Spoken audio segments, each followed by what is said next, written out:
Hey everyone, it's FinalRound, and my name is Jordan, and welcome to Tuesday's Games. This episode will be powered by BetUS. I have a few plays for you guys. I didn't want to go too crazy because both of these games are going to be game ones. Obviously, my Cleveland Cavaliers are going to be playing. I don't have any props for the Cleveland Cavaliers because I think Jared Allen's status is very important to the rest of the props. Like if he plays, I really like assist for Darius Garland or Donovan Mitchell. If he doesn't play, I see Donovan Mitchell taking a lot more shots like he has been with Jared Allen out and potentially going over his points mark. So there and Evan Mobley's rebounds is pretty big. It's at like 10.5 right now. If he plays, that's probably going to be an easy under to go with. It might even be a good under with him not playing with the Celtics. But if I knew for sure, I would definitely take an under on Evan Mobley rebounds. But you will see images that come up on the screen. Those will be from a data app called Outlier. There'll be a link in the description that'll give you a 7-day free trial for Outlier. So this first pick is going to be Jayson Tatum over 9.5 rebounds at plus 105. He went over in 4 out of 5 games versus Miami, and in the game where Porzingis got hurt and the game where Porzingis wasn't there, his rebound opportunities did go up, even in less minutes played. Jayson Tatum in last year's playoffs really turned up his rebounding, and he is a very good rebounder. So when he is playing meaningful games, he will go out there and he'll fight for rebounds, and it has showed last playoffs and it is showing in this playoffs. And versus the Cleveland Cavaliers this year, he went over this rebounding mark in 3 out of 3 games that he played against them. In Cleveland, their offense has been very one-dimensional. It's been a lot of dribbling around with Donovan Mitchell, Darius Garland, and sometimes Caris LeVert will just dribble and dribble and dribble and try to beat a guy off the dribble, maybe dump it to Evan Mobley and he loses the ball, or find a shooter and the shooter misses. They haven't been very successful finding good shots from the perimeter, and they have been struggling a lot with their offense. It doesn't seem like very cohesive. That might have something to do with Jared Allen as of late, because they usually do pick and roll, and then it's Jared Allen or it's a floater. But the offense has been awful recently. Even in that Game 7 win, Donovan Mitchell really had to turn up there and knock down some tough shots. So the Cavaliers, obviously, they're not good on the road either. So I'm gonna spit out some stats for their shooting on the road against Orlando. In the first game, they shot 39% from the field and 23.5% from 3. The second game, they shot 47% from the field and then 23.5% from 3. And then the last game, they shot 48.8% from the field, and 3-pointers they shot 25% from 3. So they have been struggling with 3-point shooting. Obviously, missed shots lead to rebound opportunities, and that's going to be good for Jayson Tatum, which is going to lead to this next pick. It's going to be another plus money play, but even higher plus money play. So with misses from the 3-point line comes opportunities for guards to get rebounds. And we all know that Jrue Holiday is a good rebounding point guard. So I like his over 1.5 first quarter rebounds. It's at plus 185. He's gone over this mark in 3 out of the last 5 games in the playoffs. He didn't do too well against Cleveland during the season getting this. He did it one time, the last time they played, out of the 3 times that they played. But still, Cleveland wasn't shooting as bad as they have been. And with all those missed 3-point shots comes long rebounds. If he gets just 2 of them in the first quarter, we hit a plus 185.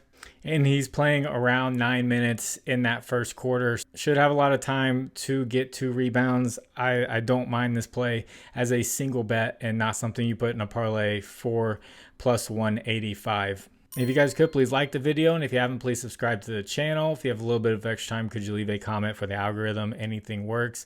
And thank you to the people who do comment. And I'm not going to pick a spread for that game.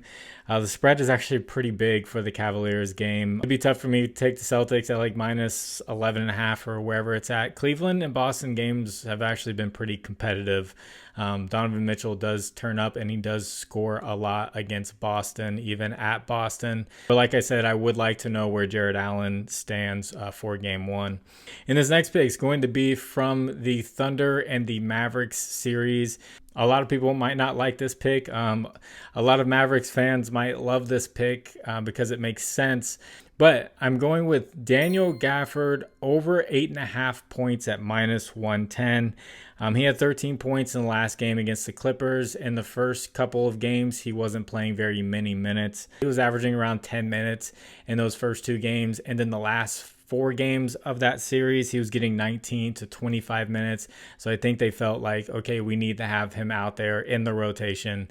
And the Clippers in the last month of the season were very tough against the center position, and it showed. They gave up the 4th least points to the center position, and now they're going and they're playing against the Thunder, who are not good against the center position where they give up points. They give up the 5th most points to the center position. We saw Jonas Valanciunas score a lot of points on them. And I'm not saying Daniel Gafford is the same type of center as Jonas Valanciunas, but still we're just going off of rankings and everything. So Daniel Gafford did play the Thunder in 2 games this season. He didn't play a ton of minutes.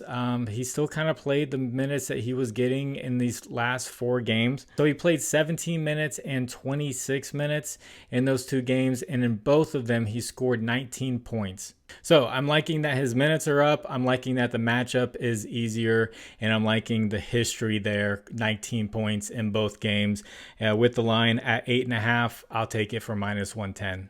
And before I get into this last pick, I want to shout out BetUS. They do a deposit match of 125% for your first 3 deposits. Pretty crazy deposit match. I'll have a link in the description and a link in the pinned comment if you would like to try them out. And yes, that is for the first 3 deposits. They will match it up to 125% for deposits up to $2,500. So crazy deposit match there. This final pick is going to be Kyrie Irving over 1.5 steals at -110. I took this last game. He's gone over an 8 out of the last 10 games and 70% out of the last 20 games. He's doing very well, stealing the ball and playing good defense. He's going up against one of the youngest teams in the NBA, and they keep saying it, Thunder are one of the youngest teams.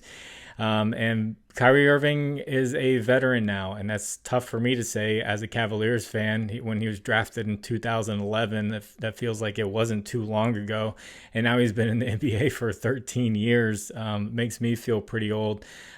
But for Kyrie Irving in a game 1, being the veteran going up against a younger team who are in the 2nd round now, and he's been getting a lot of steals, I don't hate this bet for him to get 2 steals at -110. So I am filming this game early. That's why the sun is out. So I don't have a recap for the previous video. Those games are starting a few hours. So if you'd like to discuss lines further, I have a Discord. Link is in the description. So you can hop on in there. There's conversation going on about baseball, basketball, soccer, all kinds of stuff. So I'd love to see you in there. It's free.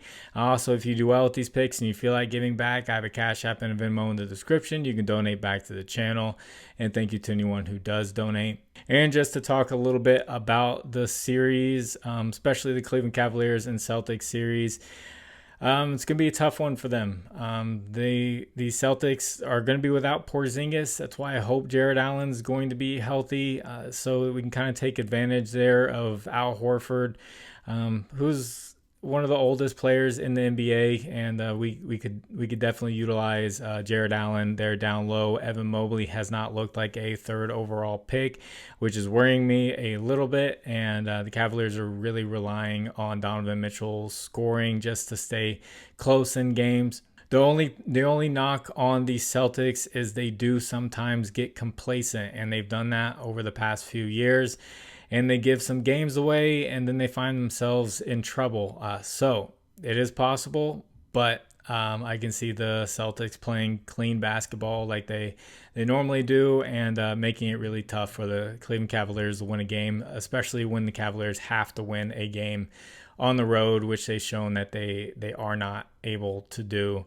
So it's definitely going to take a miracle for Cleveland to come out of this one with a series win, or even just to get a win. But it's just fun as a Cleveland fan to see one of our teams in the playoffs at least. So with that said, I'm going to get this edited and get it out to you probably near when the second game is getting started tonight. So God bless you all. It's final round. My name is Jordan. I'll catch you on the next one. Bye.